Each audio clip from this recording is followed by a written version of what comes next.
بسم اللہ الرحمن الرحیم۔ السلام علیکم ناظرین، آپ دیکھ رہے ہیں پروگرام حقائق، میں ہوں آپ کے ساتھ فائزہ شیرازی۔ ناظرین، اب سے کچھ دیر پہلے D G I S P R نے پریس کانفرنس کی ہے اور انہوں نے جو بھارت کی ریاستی دہشت گردی ہے اس کے باقاعدہ ثبوت پیش کر دیے ہیں۔ بڑی اہم پریس کانفرنس تھی کیونکہ سب کی نظریں اس پریس کانفرنس پہ لگی ہوئی تھی۔ پہلگام جب سے یہ فالس فلیگ جو ہے وہ ہوا ہے، یہ سارا کچھ، تو اس سب کے بعد یہ بڑی امپورٹنٹ پریس کانفرنس تھی جس میں ہمیں آفیشیلی ورژن سامنے آنا تھا ہماری فورسز کا۔ پاک فوج کے شعبہ تعلقات عامہ آئی ایس پی آر کے director general lieutenant general Ahmed Sharif Chaudhry نے پریس کانفرنس کے دوران پاکستان میں بھارت کی ریاستی دہشت گردی کے ثبوت پیش کر دیے ہیں۔ پریس بریفنگ میں بھارت کی ریاستی دہشت گردی کے مکمل ثبوت ناظرین ناقابل تردید شواہد کے ساتھ پیش کیے گئے ہیں۔ D G I S P R کا کہنا تھا کہ پہلگام واقعے کو 7 دن ہو گئے ہیں لیکن ابھی تک الزامات کے کوئی ثبوت نہیں پیش کیے گئے۔ 7 دن ہو گئے ہیں اور وہاں صرف زبانی جمع خرچ چل رہا ہے۔ ہم آپ کے سامنے بھارت کی ریاستی دہشت گردی کے مکمل ثبوت پیش کر رہے ہیں، اور پھر انہوں نے ریاستی دہشت گردی کے مکمل جو ثبوت تھے وہ پیش کیے۔ ناظرین، ڈی جی صاحب کے مطابق D G I S P R کا کہنا تھا کہ بھارت خود ریاستی دہشت گردی کر رہا ہے۔ 25 اپریل کو بھارتی تربیت یافتہ دہشت گرد عبد المجید کو جہلم کے قریب سے پکڑا گیا۔ اس کے گھر سے انڈین ساختہ ڈرون اور 10 لاکھ روپے برآمد ہوئے۔ اس جو وہ دہشت گرد ہے اس دہشت گرد کا ہینڈلر بھارت کا ایک فوجی ہے۔ اس ہینڈلر کی گرفتار ہونے والے دہشت گرد سے گفتگو بھی سامنے آئی ہے۔ دہشت گرد کے موبائل فون سے بھارت میں ہوئی بات چیت بھی پکڑی گئی ہے اور وہ بات چیت سنوائی بھی گئی اس پریس کانفرنس میں۔ اس کی کمیونیکیشن بھارت میں صوبے دار سکھویندر سے ہو رہی تھی۔ اس کے بعد ڈی جی صاحب نے بتایا کہ بھارت پاکستان میں شہریوں اور فوج پہ حملوں کے لیے دہشت گردوں کو بارود بھی فراہم کر رہا ہے، اور یہ آئی ڈیز ڈرون کے ذریعے بھیجی جاتی ہیں۔ آئی ای ڈیز ڈرون کے ذریعے بھیجی جاتی ہیں۔ یہ بھارتی دہشت گردی کا صرف ایک ثبوت ہے۔ ناظرین، امپورٹنٹ پریس کانفرنس، امپورٹنٹ شواہد جو پیش کیے گئے ہیں، ڈیفینیٹلی ان شواہد کی تردید جو ہے وہ بھارت نہیں کر سکتا کیونکہ مکمل ایویڈنس کے ساتھ ہم سامنے آئے ہیں، ساری چیزیں ڈیٹیل سامنے رکھی ہے۔ لیکن ناظرین، بارڈر کے حالات کچھ زیادہ خوشگوار نہیں ہے۔ خیر، بارڈر پہ تو کبھی بھی خوشگوار حالات نہیں رہے ہیں، لیکن اس وقت حالات کچھ زیادہ ہی سنجیدہ اور پیچیدہ دکھائی دے رہے ہیں۔ ہمارے وزیر دفاع ہیں، انہوں نے کہا کہ بھارتی حملے کے خدشے پر سرحد پر پاکستان کی فوجی قوت بڑھا دی گئی ہے۔ کیا ایسے سچویشن میں بھارت، جو کہ آلریڈی ایک ایٹمی قوت ہے، پاکستان ایک ایٹمی قوت ہے، 2 ایٹمی ممالک کے درمیان خدا نہ خواستہ کوئی جنگ کی آثار اس حد تک جا سکتے ہیں کہ ایٹم بم کا استعمال کیا جا سکے؟ کیونکہ ایٹم بم کا خدا نخواستہ استعمال ہوتا ہے تو یہ صرف اس خطے کے لیے نہیں بلکہ پوری دنیا کے لیے خطرہ ہے۔ یہ جنگ اگر چھڑ گئی، خدا نہ خواستہ، میں بار بار کہہ رہی ہوں، بھارت کو ہوش کے ناخن لینے چاہیے، اپنے گریبان میں اس کو جھانکنا چاہیے، اس کو دیکھنا چاہیے وہ کیا کر رہا ہے۔ یہ جو جنگی جنون اس کے سر پہ سوار ہے، اسی نے لٹنا پٹنا ہے اس سب میں، اسی نے تباہ و برباد ہونا ہے۔ اس کے پاس قوت ایمانی نہیں ہے، ہمارے یہاں قوت ایمانی ضرور ہے۔ ہمارے بے شک ہماری جو تعداد ہے یا ہماری معیشت ہے اتنی نہیں ہے جو بھارت کی ہے، لیکن ہمارے میں اتنا جذبہ موجود ہے کہ ہمارا ایک فوجی بھی ان کے جو ہے نا ہزاروں فوجیوں پہ بھاری آ سکتا ہے۔ ناظرین، اس سب کے علاوہ عقیل ملک صاحب نے سٹیٹمنٹ دی ہے، وزیر مملکت ہیں برائے قانون۔ انہوں نے کہا ہے کہ پہلگام واقعے کی کوئی انکوائری نہیں اور منٹوں میں پاکستان پر الزام لگا دیا گیا۔ یہ بارہا میں اپنے پروگرامز میں کہہ چکی ہوں کہ 5 منٹ کے اندر اندر پاکستان پر الزام لگا دیا گیا۔ کون سی اس کی اتنی اسٹرانگ انٹیلیجنس ہے کہ اس کو یہ نہیں پتہ چلا کہ وہاں پہ حملہ ہو گیا ہے، وہاں پہ حملہ ہونا ہے؟ اس کی انٹیلیجنس یہاں پہ ٹوٹلی فیل ہے۔ اس کو نہیں پتا چلا کہ پلاننگ چل رہی ہے، جس کی طرف سے بھی چل رہی ہے، پلاننگ چل رہی ہے، لیکن اس کو حملے کے بعد 5 منٹ کے اندر یہ پتا چل گیا کہ پاکستان کی جانب سے یہ حملہ کیا گیا ہے۔ It's a very strange. یہ پری پلانڈ جو اس نے فالس فلیگ آپریشن کیا ہے، یہ اس کے کھل کے سامنے آ رہی ہیں چیزیں، جو اس نے وہاں پہ ایف آئی آر درج کروائی ہے اس میں کھل کے آ رہی ہیں چیزیں۔ 10 منٹ کے اندر اندر ایف آئی آر کون سی جگہ پہ ہوتی ہے؟ 10 منٹ کے اندر تو آپ کو یہ بھی نہیں پتا چلتا کہ کس کی طرف سے اتنا سویر قسم کا جو وہ بقول ان کے کہ اٹیک کیا گیا ہے، کس کی جانب سے کیا گیا۔ یہ تو باقاعدہ پوری انٹیلیجنس کی آپ کے پاس رپورٹ ہو، آپ کے پاس شواہد ہوں، شواہد 7 دن ہو گئے ابھی تک وہ پیش کرنے میں ناکام رہا ہے، تو کس طرح سے اس نے آ کے سارا پاکستان پہ الزام لگا دیا؟ بہرحال جی، اس سب پہ بات کرتے ہیں آج کے پروگرام میں۔ آپ کو بتائیں کہ ہمیں جوائن کیا ہے راجہ قمر الاسلام صاحب ہیں، ممبر قومی اسمبلی مسلم لیگ نون۔ بہت شکریہ راجہ صاحب آپ کا ہمیں جوائن کرنے کے لیے۔ مصطفیٰ کمال پاشا صاحب ہے، اسٹوڈیو میں ہمیں جوائن کیا ہے، سینئر انالسٹ ہیں۔ بہت شکریہ پاشا صاحب آپ کا ہمیں جوائن کرنے کے لیے۔ بریگیڈیئر ریٹائرڈ مشتاق احمد صاحب ہیں، member Punjab assembly P T I. بہت شکریہ بریگیڈیئر صاحب آپ کا ہمیں جوائن کرنے کے لیے۔ سب سے پہلے مجھے بتائیے، راجہ صاحب سے جانتے ہیں، راجہ صاحب بھارتی حملے کے خدشے پر سرحد پہ پاکستان کی فوجی قوت مزید بڑھا دی گئی ہے. سر کچھ اپڈیٹ کریں کچھ اسٹریٹجی کے بارے میں. آپ لوگوں کی ڈیفینیٹلی تیاری تو ہماری افواج کی ہر وقت ہوتی ہے, کس طرح کا اگر کوئی بھی اٹیک ہو تو اس کو منہ توڑ جواب دیا جائے. جو سڈن اٹیکس بعض دفعہ ہوئے ہیں بھارت کی جانب سے ان کو بھی منہ توڑ جواب دیا گیا, 2019 کا جیسے واقعہ تھا. ابھی آپ کی کیا تیاری مکمل ہے موجودہ سچویشن میں؟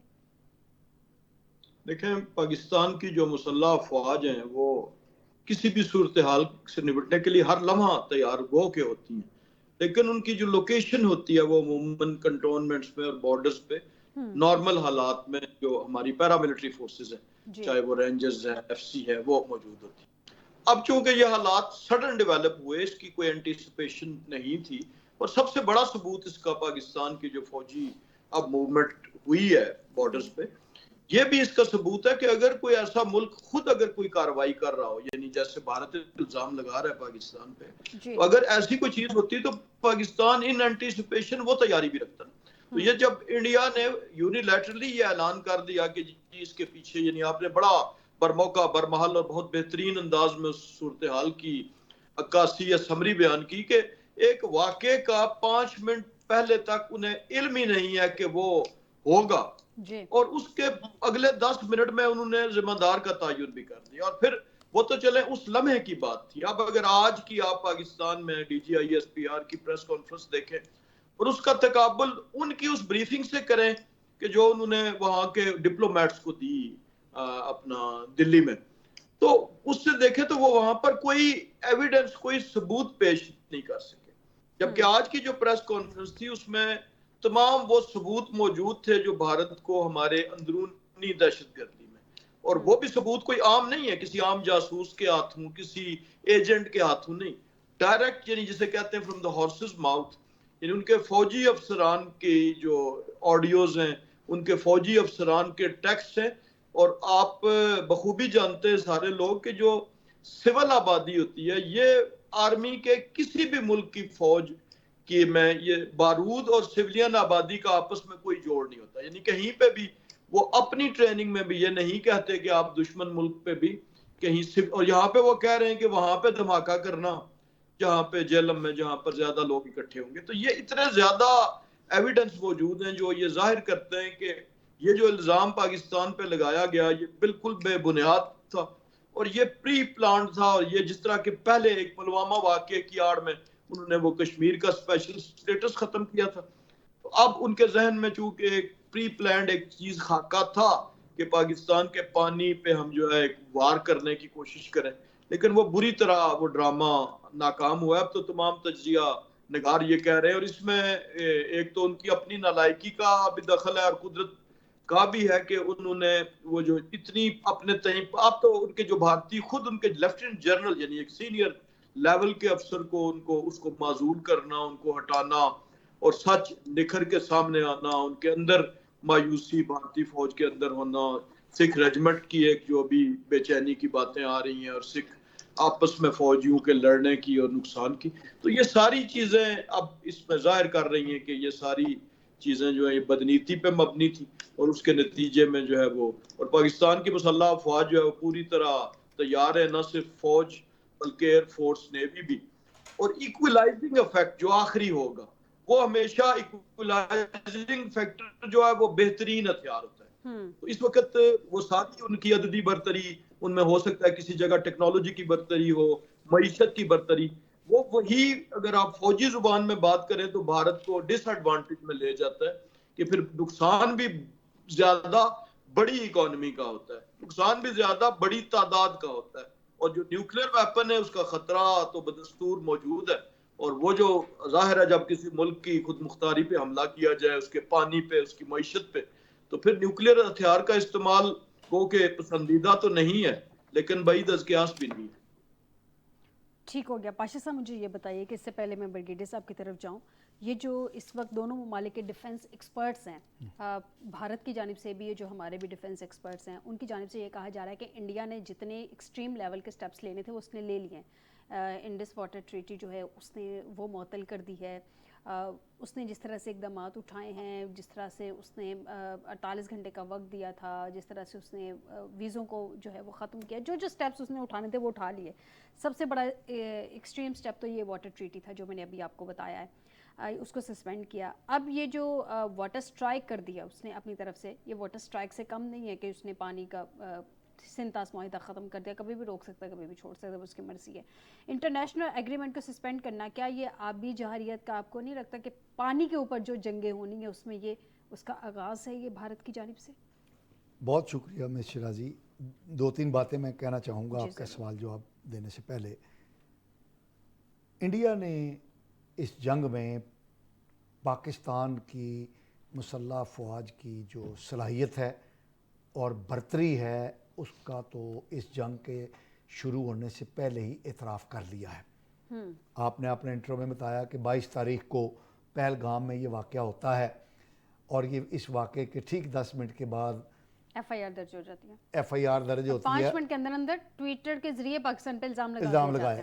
تو بنیادی طور پہ اگر ہم انڈیا کی یہ بات مان لیں کہ واقعی پاکستان کی فوج نے یہ حملہ کیا ہے تو اس کا مطلب ہے کہ پاکستان کی مسلح فوج, پاکستان کی آئی ایس آئی, پاکستان کے سیکیورٹی ادارے اتنے برتر ہیں کہ وہ ہندوستان کی 13 لاکھ فوج کی موجودگی میں سرحد سے 400 کلومیٹر دور جا کر وہ ایک کامیاب آپریشن کر کے اور پھر واپس بھی آ جاتے ہیں. اس کے انٹیلیجنس کو پتہ ہی نہیں چلا. 5 منٹ تو پاشا صاحب ہمارے تو جوان لیٹس سپوز جیسا انڈیا بتا رہا ہے 5 منٹ میں تو جوان وہاں سے نکل بھی نہیں سکتے. ٹھیک ہے, تو یہ تو اس جنگ کے شروع ہونے سے پہلے ہی ہندوستان نے پاکستان کی عسکری برتری کا اعتراف خود کیا اور مسلسل وہ کر رہا ہے. پہلی بات. دوسری بات, جنگ شروع یعنی یہ اعلان ہونے کے بعد 23-22 کو یہ واقعہ ہوتا ہے, 23 کو انڈیا اپنے جارحانہ اقدامات کا اعلان کرتا ہے اور ٹھیک 24 تاریخ کو پاکستان نے جس انداز میں اس کا جواب دیا وہ پاکستان کی ہوش مندی کا تقاضا کا عکاس ہے. پھر ہندوستان نے جو اقوام متحدہ کے اندر قرارداد پاس کروانے کی کوشش کی اور اس میں پاکستان کا نام ڈلوا نہیں سکا, یہ اس کی دوسری بڑی ناکامی ہے. تیسری بڑی ناکامی انڈیا کی اس جنگ کے اندر کہ وہ ٹرمپ ایڈمنسٹریشن سے کوئی ایسا بیان نہیں دلوا سکی بھارتی حکومت کہ جس سے یہ تاثر بھی پیدا ہو کہ وہ انڈیا کے ساتھ ہے اور وہ پاکستان کو اس واقعے میں ملوث سمجھتا ہے. یہ تو صورتحال ہے جنگ شروع ہونے سے پہلے اور اس کے دوران کی, اور یہ تمام لیکن امریکہ پاکستان کے فیور میں بھی نہیں ہے ابھی. لیکن انڈیا کے حق میں اس نے بیان نہیں دیا. اس نے انڈیا کی یہ جو دہشت گردی کی واقعہ ہے اس پر انہوں نے افسوس کا اظہار کیا ہے, اور اس طرح کے افسوس کے اظہارات کئی مرتبہ امریکہ پاکستان سے کر چکا ہے. تو یہ ایک ڈپلومیٹک لینگویج میں اس نے کہا ہاں یہ برا ہوا ہے. اس نے یہ تو نہیں کہا کہ ہاں تم جو کہہ رہے ہو کہ پاکستان نے کروایا ہم تمہاری یہ بھی بات مانتے ہیں. ہاں انہوں نے اس بیان کے ساتھ یہ بھی کہا ہے کہ یہ پاکستان اور انڈیا آپس میں جو کرتے ہیں یہ خود نپٹائیں, امریکہ اس میں فریق نہیں ہے. تو یہ بھی ہندوستان کی ناکامی ہے. اب آئیں جو آپ نے وہ واٹر ٹریٹی کی بات کی اور آبی دہشت گردی کی بات کی. پہلی بات یہ یاد رکھیے گا کہ یہ جو انڈس بیسن ٹریٹی ہے یہ بائی لیٹرل معاہدہ نہیں ہے کہ جس کو یونی لیٹرلی کوئی فریق جو ہے وہ ختم کر سکے. میں پھر ریپیٹ کر رہا ہوں, یہ بائی لیٹرل نہیں ہے, یہ عالمی ادارے اس پر ضامن ہے, فریق ہے اور ضامن ہے اس کا. نمبر 1, اس لیے بھارت اس کو یونیلیٹرلی ختم نہیں کچھ نہیں کر سکتا.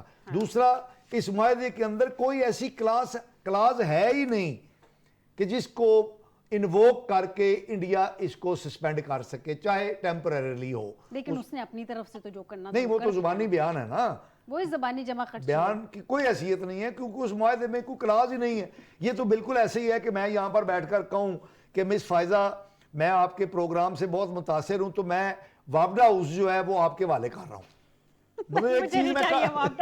اس کے ساتھ عوام کی ویسی بڑی دعائیں ہیں, اس لیے اس میں کوئی کلاز ہے ہی نہیں. انڈیا کے اس بیان کی کوئی اہمیت نہیں ہے. پھر آپ نے جو کہا کہ وہ جو حرکتیں اس طرح کی کرتا ہے آبی جارحیت کی, تو وہ تو کوئی نئی بات نہیں ہے.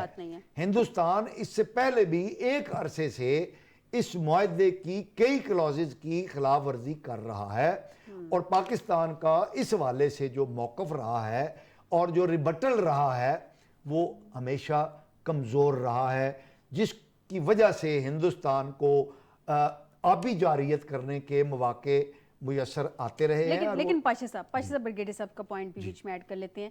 ایک چھوٹی سی بات اور جی پلیز کمپلیٹ کریں. اور آخری بات, آپ نے ایک بات کہی کہ یہ ایٹمی جنگ ہوگی کہ نہیں ہوگی. جس ایٹمی جنگ کا آپ کہہ رہی ہیں وہ تو ہرگز نہیں ہو سکتی. وہ جنگ جو ہم نے 1945 کے اندر دیکھی تھی ہیروشیما اور ناگاساکی پر, اس سے کئی گنا تگڑے بم دونوں کے پاس موجود ہیں, اس لیے یہ جنگ تو نہیں ہو سکتی. لیکن ایٹمی جنگ ہو سکتی ہے. عالمی قوتوں کو بیچ میں آنا پڑے گا. میں اور بات کہہ رہا ہوں, لیکن ایٹمی جنگ ہو سکتی ہے کیونکہ ایک سوارم ٹیکنالوجی جو ہے یہ مارد وجود میں آ چکی ہے پچھلے 10 سالوں میں. اور وہ کیا ہے, وہ ڈرون کے ذریعے ڈپلیٹڈ یورینیم جو ہے اس کے قطروں کی شکل میں, وہ یعنی ایک ڈاٹ کی صورت میں ڈرون جو چڑیا کی صورت میں ہوں گے ان کے منہ میں وہ ڈالے جاتے ہیں, اور وہ بہت سارے ڈرون جو ہیں وہ اڑ کے جاتے ہیں مخصوص جگہ پہ اور وہ ڈپلیٹڈ یورینیم گراتے ہیں, اور وہ جو ہلاکتیں ہوتی ہیں وہ کنٹرولڈ اس میں ہوتی ہیں اور اس کا پھیلاؤ نہیں ہوتا ہے. تو اب کسی کو تو پتہ نہیں ہے کہ کیا پاکستان نے وہ سوارم ٹیکنالوجی حاصل کر لی ہے کہ نہیں کر لی. یہ ہمارے پاس ایک خفیہ ہتھیار ہو سکتا ہے کہ ایٹمی جنگ نہ کرنے کے باوجود ہم ہندوستان کو نقصان پہنچا سکتے ہیں کہ وہ گھٹنے ٹیک جائیں. لیکن مسئلہ تو پھر وہی بریگیڈیئر صاحب, انتہائی حالات کشیدگی کی جانب بڑھنے لگ گئے ہیں. انڈیا پتہ نہیں کون سے اس کو ایسے خواب آنے لگ گئے ہیں, کون سے اس کو دن میں ستارے نظر آنے لگ گئے ہیں. وہ سمجھ رہا ہے کہ جی ستارے نظر آ رہے ہیں, اب چاند بھی ہمارا ہی ہوگا. وہ کون سا چاند ہے وہ جو ستارے جو وہ دن میں لینا چاہ رہا ہے. مطلب اس کو سمجھ ہی نہیں آ رہی ہے کہ خطے میں دونوں ایٹمی قوتیں ہیں. خدا نخواستہ جنگ چھڑ گئی, کسی ایک ملک نے بھی کوئی ایٹم بم نکال لیا تو پوری دنیا کے لیے خطرہ ثابت ہوگا. آپ کو لگتا ہے یہ جو جنگی جنون مودی کے سر پہ سوار ہو چکا ہے, جس کا میرے خیال میں منہ توڑ جواب کے دینا ہے, منہ ہی توڑ دینا چاہیے مودی کا, اس کو یہ اس حد تک پہنچ سکتا ہے جنگی جنون کے خدا نخواستہ ایٹم بم تک صورتحال چلانے تک پہنچ جائے؟ بریگیڈیئر صاحب. جی السلام علیکم, تمام پینلسٹ کو سلام ہو. فائزہ, ایک بہت ہی اہم ایشو ہے جس کے اوپر پورا سب کانٹیننٹ انڈر ڈسکشن میں ہے, اور یہ پچھلے 3-4 دن سے میں جب اس سارے ایشو کو پچھلے دنوں میں ڈسکس کیا ہے اور سارے کو اس کا انالائز کیا ہے, میری 3-4 اس کے اندر انپوٹس ہیں. نمبر 1, میرا خیال یہ ہے کہ انڈین لیڈرشپ چاہے اپنے آپ کو بڑی منجھی ہوئی سیاستدان سمجھتے ہیں, پرانے سیاستدان ہیں, لیکن کبھی نہ کبھی کوئی نہ کوئی مس کیلکولیشن کہیں نہ کہیں ہر جگہ پہ ہو سکتی ہے. پہلی بات تو یہ ہے کہ میں سمجھتا ہوں کہ اور مودی صاحب جو ہیں ٹھیک ہے, ان کا تجربہ بہت زیادہ ہے, انہوں نے ملک کو اکنامکلی بہت اسٹرینتھن کیا ہے اور بی جے پی کا رائز بھی ہوا ہے ان کی لیڈرشپ کے انڈر. لیکن میرا نہیں خیال کہ وہ بہت بڑے اسٹیٹس مین ہیں, کوئی بہت ہی پڑھے لکھے آدمی ہیں. ان کو جو ایڈوائس دی گئی ہے پرابیبلی, میں یہ کمنٹ نہیں کرنا چاہتا تھا as an Indian prime minister, مجھے سوٹ نہیں کرتا, بٹ میری ایک پرسیپشن ہے ان کو جو ایڈوائس دی گئی ہے اور شاید اسی کے اوپر وہ عمل کر چکے ہیں. تو ایک تو یہ ہے کہ انہوں نے بڑی شدید مس کیلکولیشن کی ہے پاکستان کے بارے میں, اور جو انہوں نے اپنی اپروچ رکھی ہے. اب آپ دیکھیں جو سنتاس معاہدہ ہے جس کو انہوں نے ہیلڈ ان ابینس کیا ہے, میرا نہیں خیال کہ انہوں نے اس کے سارے جو ریجنل اور انٹرنیشنل جو ریپرکشنز تھے یا دنیا کے اوپر اس کے جو ایفیکٹس تھے یا دنیا اس کو کیسے دیکھے گی, بیکاز یہ ایک معاہدہ جو ہے یہ بہت سی جگہوں کے اوپر دنیا میں کوٹ ہوتا ہے as a best treaty between on this globe, جس میں اتنی جنگیں ہوئی ہیں انڈیا اور پاکستان کے درمیان, لیکن پھر بھی یہ جو معاہدہ ہے یہ اپنی جگہ قائم رہا ہے, اور اس نے ایک بہت بڑے کانفلکٹ کو بچاتے ہوئے اپر اور لوور رائپیرین کا جو ایک کانسیپٹ ہے اس کو بڑے اچھے طریقے سے امپلیمنٹ کیا ہے, اور اس کا ایک بہت اچھا اور خوبصورت میکانزم بھی ڈیولپ کیا گیا ہے. جی میرا اپنا ذاتی خیال یہ ہے کہ انڈیا جو ہے وہ جو ہم اٹامک کی بات کر رہے ہیں یہ بہت ہی آگے کی بات ہے. انڈیا کبھی بھی وہاں پہ اس تھریش ہولڈ پہ نہیں جائے گا, اور اگر وہاں پہ انہوں نے کوئی ایسی غلطی کی جانے کی, میں اگلی بات کر دوں تو میں سمجھتا ہوں یہ ان کی جو اسٹیٹمنٹس کی جو ہے انڈین لیڈرشپ کی وہ بہت ہی انڈر کوسچن آ جائے گی. بہت کویسچنیبل ہوگی. بیکاز جب نیوکلیئر وار ہوتی ہے تو اس میں سروائیور کوئی نہیں ہوتا, اس میں صرف ایک میوچل ایشورڈ ڈسٹرکشن والا کانسیپٹ ہوتا ہے. یہ کانسیپٹ پہلے نیٹو کے اور ایسٹرن یورپ جو تھا اس کے درمیان بھی چلتا رہا ہے, اور انہوں نے اس کو اوائڈ کرنے کے لیے بہت سے ٹریٹی بھی کیے ہیں. اور پاکستان کے اندر بھی یہ ٹریٹیز ہوتے تھے جہاں پہ ایک وقت کے اندر ہم اپنے تمام جو نیوکلیئر ایسٹس یا جو فیسلٹیز ہوتی تھی اس کے بارے میں ایک ڈیٹا ایکسچینج ہوتا رہا ہے. یہ ایک نارمل پروسیس ہے. لیکن کچھ عرصے سے انڈیا نے جب کچھ ایسے ہوسٹائل ایکشن کیے ہیں تو یہ پھر اس کے اندر بھی کمی آ گئی ہے. تو میں یہ سمجھتا ہوں کہ اگر انڈیا کو لیٹس ناؤ اینالائز کہ اگر انڈیا اتنی بڑی گیمبل کی ہے, کیونکہ اس کی کاسٹ مودی صاحب کو انٹرنلی بھی پے کرنی پڑے گی, انٹرنیشنلی تو کرنی پڑے گی, انٹرنلی بھی کرنی پڑے گی. یہ کوئی مذاق نہیں ہے کہ آپ دنیا کے ساتھ اتنے بڑے تعلقات جو ہیں ان کو, اور خاص کر کے اپنے نیبر کے ساتھ تعلقات کو اس نہج پہ لے کے جائیں اور تھرو مطلب ایک نیجا کا آپ نے ریسپانس دیا ہے اور آپ نے سارے جو تعلقات تھے, جو سارے معاہدے تھے ان کو اٹھا کے پرے رکھ دیے. تو یہ میرا خیال ہے ان کو ایک پولیٹیکل کاسٹ بھی دینی پڑے گی. یہ ہاں, مجھے جس چیز کا ایک تھوڑا سا ڈر ہے کہ مودی صاحب نے جتنی ہائپ کریٹ کی ہے, اب ان کو وڈرا کرنے کے لیے یا تو کوئی فیس سیونگ چاہیے ہوگی, یہ ہو سکتی ہے تھرو انٹرنیشنل انٹروینشن ہو سکتی ہے, یا یہ ہے کہ وہ کوئی نہ کوئی ملٹری ایکشن یا کوئی نہ کوئی سرجیکل سٹرائک یا کوئی نہ کوئی چیز پاکستان کے خلاف ضرور کریں گے جس سے وہ اپنے لوگوں کو جس ہائپ پہ لے کے گئے ہیں آفٹر آل اس کا انہوں نے کوئی نہ کوئی تو ریزلٹ دکھانا ہے. وہ سمپلی نہیں بیٹھ سکتے. لیکن جہاں تک نیوکلیئر کا ہے ہمیں تیار ہر چیز کے لیے رہنا چاہیے, اور مجھے 200% یقین ہے کہ انشاءاللہ پاکستان کے عوام, پاکستان کی حکومت اور پاکستان کی افواج جو ہیں وہ ہر قسم کی صورتحال کا مقابلہ کرنے کے لیے تیار ہیں. مجھے اس میں کوئی شک نہیں ہے. لیکن جو میں نے پہلے بات کی کہ وہ تھریش ہولڈ اٹامک کی طرف نہیں لے کے جائیں گے, وہ کوشش کریں گے کہ پاکستان کے جو معروضی حالات جس کے بہت سے مشکلات ہماری ہیں, میں اس میں بھی نہیں جانا چاہتا ہوں, اس مشکلات سے فائدہ اٹھاتے ہیں وہ کوئی ایسا ایکشن ضرور کریں گے جس سے پاکستان کو ملٹریلی اور پولیٹیکلی نقصان ضرور ہو اور ان کا نیریٹو بڑھے, اور ان کی جو ایک ڈیزائر آف ڈومیننس ہے ریجنل پاور کی, وہ اس کانسیپٹ کو یا ان کی اس سوچ کو تقویت میں دے. یہ وہ ضرور کرنے کی کوشش کریں گے. مجھے اس کا بہت خطرہ ہے. لیکن میں پھر یہ کہہ رہا ہوں کہ اگر انہوں نے یہ غلطی بھی کی تو یہ ان کے لیے بہت ڈیزاسٹرس ثابت ہوگی. درست کہہ رہے ہیں. راجہ صاحب مجھے یہ بتائیے کہ اسحاق ڈار صاحب نے 8 ممالک کے وزراء خارجہ سے رابطہ کیا ہے اور بھارتی یک طرفہ اقدامات سے آگاہ کیا ہے. ڈیفینیٹلی ہماری جو ہے یہ والی اسٹریٹجی بڑی اسٹرانگ ہونی بھی چاہیے اور کوشش بھی کر رہی ہے. آپ لوگوں کی گورنمنٹ کوشش کر رہی ہے. تمام جماعتیں اس وقت آپ لوگوں کے ساتھ ہیں بھارت کے خلاف اس ساری جارحیت کا منہ توڑ جواب دینے کے لیے. لیکن راجہ صاحب, اسحاق ڈار نے برطانیہ, چین, سعودی عرب, ترکیہ, ایران, مصر, قطر اور آذربائیجان کے وزراء خارجہ سے رابطہ کر کے انہیں اعتماد میں لیا ہے. اعتماد میں تو لے لیا ہے, کیا انہوں نے ساتھ دینے کا بھی وعدہ کیا یا صرف انہوں نے ان تک آپ کا میسج پہنچایا کہ یہ یک طرفہ کارروائی کی جا رہی ہے؟ ایگزیکٹلی سچویشن تھوڑی کلیئر کریں, کیا ایگزیکٹلی کیا ہوا ہے جب ان سے رابطہ ہوا ہے؟ تو لیکن ڈپلومیٹک فرنٹ پہ جو ہوتی ہے جنگ, جس کو فورن جو ریلیشنز ہیں ان کی اپنی پیراڈائم میں لڑا جاتا ہے, اس میں بنیادی طور پر جو آپ کی اخلاقی برتری ہوتی ہے اس کو پورٹری کرنا ہوتا ہے, اسے بتانا ہوتا ہے. آج کل کے دور میں کوئی ملک جو ہے وہ ہتھیار لے کے یا اپنی فوجیں نہیں بھیجتا کسی کی مدد کے لیے اسٹریٹجیکلی. لیکن اس میں جو موسٹ امپورٹنٹ شعبہ ہے, جب آپ خطے کی حالات دیکھتے ہیں تو خطے میں ایک بہت بڑی پاور جو کہ کسی زمانے میں تو محض فوجی طاقت تھی, لیکن اب وہ ایک اکنامک جائنٹ بھی ہے, چائنا. تو چائنا نے تو اپنا جو ہے وہ واضح طور پر پاکستان کی سلامتی کے حوالے سے, اور یہ بڑی کیئرفلی ورڈڈ سٹیٹمنٹس ہوتی ہیں, تو وہ اس کا اعلان کر دیا, اور یہ بہت امپورٹنٹ ہے. گو کہ پاکستان اس وقت ایک ڈس ایڈوانٹیج میں کمپیریٹیولی اگر آپ دیکھا جائے, حالات جو ہیں وہ پرانی جنگوں کی نسبت ایک لحاظ سے مشکل ہے کہ روایتی طور پر جو ہمارے مغربی ہمسایہ تھے ان کی شاید اس حوالے سے اس قسم کی حمایت ہمیں آج میسر نہ ہو جو ماضی میں میسر ہوتی تھی. لیکن چین کی جو ایڈوانٹیج ہے وہ بہت بڑی ایڈوانٹیج ہے, اور چائنا کا جو اس وقت کا سٹانس ہے ویزا ویز انڈیا یا ویزا ویز پاکستان, وہ ایک فیصلہ کن اس کا کردار ہوگا. باقی تو دیکھیں نا, ایک بہت بڑی برتری کہ جب اس نے اس پہلگام کے ساتھ کشمیر, مقبوضہ کشمیر کا جو ذکر تھا اس کو ڈیلیٹ کر کے تو ہندوستان نے ایک اپنا بیانیہ بنانے کی کوشش کی، تو اس میں اسے ناکامی ہوئی۔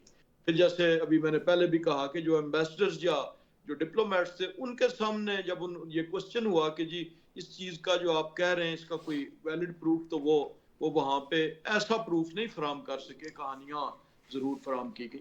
تو اس حوالے سے پاکستان جو ڈپلومیٹک فرنٹ پہ ہے وہ ایک ایڈوانٹیجس پوزیشن میں ہے۔ سعودی عرب، قطر اور یہ جو ہمارے ممالک ہیں ان کا روایتی طور پر جب بھی پاکستان اور انڈیا کا کوئی معاملہ ہوا وہ کہ معاشی تعلقات ان کے ہندوستان سے بھی یکساں ہیں، لیکن اور پھر مڈل ایسٹ سے روایتی طور پر ہمیں کبھی کوئی زیادہ مدد جنگ کے حوالے سے کبھی نہیں ملی۔ آپ نے دیکھا ہوگا کہ جب جو آپ ایک تنظیم آزادی فلسطین اس زمانے کی تھی، اس نے بھی کئی دفعہ کسی انٹرنیشنل فورم پہ یا ابسٹین کیا تھا یا پاکستان کے حق میں ووٹ نہیں دیا تھا، اس وقت جب پاکستان ہمیشہ سے مسئلہ فلسطین کا علمبردار رہا ہے۔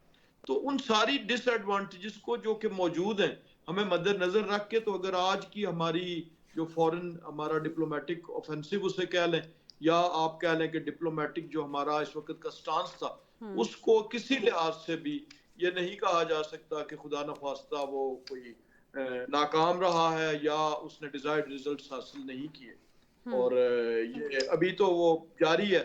اور اس میں زیادہ گین شاید پاکستان کی طرف سے نہ ہو بلکہ زیادہ لاس ہندوستان کے بھارت کے اس سٹانس سے ہوگا کہ جب وہ بغیر کسی وجہ کے انہوں نے جب یہ سارے الزامات ڈال دیے اور پھر ساتھ فوری طور پر لنک کر دیا۔ دیکھیں نا یہاں سے میل آف آئی ڈی ظاہر ہوتی ہے کہ فرض کیا تھوڑی دیر کے لیے آپ ان ہندوستان کے سٹانس کو مان بھی لیں کہ پاکستان کسی حوالے سے اس میں ملوث تھا، تو کیا اس کا فوری جو نتیجہ تھا وہ پانی کا اس مسئلے پہ، جس کے کہ بھارت اس سے پہلے بھی اپنے تحفظات کا اظہار اکثر کر رہا تھا اور اس نے جتنے ڈیمز بنائے وہ وائلیشن راجہ صاحب، میں نے اپنے انٹرو میں ایک پوائنٹ ریز کیا تھا کہ بھارتی انٹیلیجنس کو اس چیز کا تو پتہ نہیں چلا کہ کسی حملے کی پلاننگ کی جا رہی ہے، بھارتی انٹیلیجنس کو اس بات کا پتہ نہیں چلا کہ حملہ ہو گیا ہے، بھارتی انٹیلیجنس کو اس بات کا پتہ نہیں چلا کہ بھئی کس کی جانب سے حملہ ہوا، کس کی جانب سے پلاننگ کی جا رہی ہے، کون 400 کلومیٹر ود ہتھیار جو ہے وہ ایل او سی سے اندر آ گئے ہیں، لائن آف کنٹرول کراس کر لی ہے، وہ اندر آ کے انہوں نے اٹیک کر دیا، اور جس نے بھی اٹیک کیا 5 منٹ کے اندر تو وہ وہاں سے واپس نہیں آ سکتا نا۔ تو اگر یہ حقیقتاً الزامات تھے تو 5 منٹ کے اندر وہ سوشل میڈیا پہ جنہوں نے ایک وار کی صورتحال بنا دی، سوشل میڈیا پہ جنگ لڑنے لگ گئے، تو جو اٹیکر تھے جو اٹیک کرنے گئے تھے ان کو بھی پکڑ لیتے 5 منٹ کے اندر 5 منٹ میں کوئی زیادہ دور تو وہ جا نہیں سکتے تھے۔ تو ان کی انٹیلیجنس کو یہ پتہ چل گیا کہ پاکستان نے یہ کیا ہے، 5 منٹ کے اندر سوشل میڈیا پہ جنگ شروع ہو گئی، تو 5 منٹ کے اندر ان لوگوں کو پکڑا کیوں نہیں گیا جو وہاں پہ حملہ کرنے گئے تھے؟ یہ بالکل آپ کا یہ جو نقطہ یہ کرکس ہے اس بات کا، اور سب ہمارے جو اس وقت پینلسٹ ہیں انہوں نے اس کو ایکنالج کیا آپ کی اس بات کو۔ اور آپ دوسرا دیکھیں کہ اس جو بے چینی ہے اس کا اظہار صرف بھارتی میڈیا میں نہیں کیا جا رہا، صرف بھارت کے جو سوشل سرکلز ہیں اور بالخصوص سکھ کمیونٹی یا ایون کشمیر کی کمیونٹی، صرف اس میں نہیں کیا جا رہا بلکہ خود ودن دی ان کے رینکس اینڈ فائلز میں ان کی آرمڈ فورسز میں کیا جا رہا ہے کہ وہ اپنے آپ کو غیر محفوظ تصور کر رہے ہیں اس جو انٹیلیجنس فیلئر، بدترین قسم کے انٹیلیجنس فیلئر کے بعد۔ یعنی اگر انہیں پتا ہوتا کہ پاکستان کوئی ایسی چیز تو کہیں ایک الرٹ نہیں ہے، کہیں کی تھریٹ الرٹ کسی جگہ پہ جاری نہیں ہوا، آخر وہ اتنے بڑی تعداد میں جو وہ تھے سیاح تھے وہ وہاں پہ آ رہے تھے۔ تو یہ ساری چیزیں مل کے تو اس کو، اور یہ بھارتی صفوں میں یہ بے چینی بھارتی فوج کی صفوں میں پہنچی۔ آپ کی بات درست ہے۔ یہ میں پاشا صاحب سے بھی اس سوال کا جواب لیتی ہوں۔ پاشا صاحب، پاکستان اب اگر جائے گا ورلڈ بینک کے پاس، ویسے تو پاکستان کو اپنا مقدمہ لے کے اب تک پہنچ جانا چاہیے تھا، 7 دن ہو گئے ہیں، بڑا اسٹرانگلی وہاں پہ کنڈیم کرنا چاہیے تھا اس چیز کو، ابھی تک پاکستان پہنچا نہیں ہے وہاں پہ۔ پتہ نہیں راجہ صاحب سے جانیں گے کہ کیا اسٹریٹجی ہے، کیوں نہیں ابھی تک پاکستان نے اس طرح سے اپنی آواز اٹھائی، اپنا مقدمہ پیش کیا۔ لیکن ورلڈ بینک کوشش کرے گا کیونکہ وہ اس میں ضامن ہے پاکستان کو ریلیف دینے کا، کیونکہ پہلا سٹیپ پاکستان کی طرف سے نہیں لیا گیا، بھارت نے اس کی جو ہے وہ سٹیپ لیا ہے، بھارت نے اس کو معطل کیا ہے۔ لیکن اب انڈیا جو بھی ہے وہ تو نکل گیا نا اس سے، اس نے اناؤنس کر دیا، ون سائیڈڈ تھا، وہ نہیں کر سکتا تھا، یہ ایک بات کی ڈیبیٹ ہے، لیکن وہ نکل گیا۔ ناظرین، مجھے بریک کی طرف جانا ہے، بریک سے واپس آئیں گے تو پاشا صاحب سے یہ پوچھوں گی کہ اب جوابی طور پہ کیا پاکستان کو شملہ ایگریمنٹ سے بھی نکل جانا چاہیے؟ اس سے بھارت کو نقصان ہوگا اور اچھا خاصا دھچکا لگے گا۔ ایک بریک کے بعد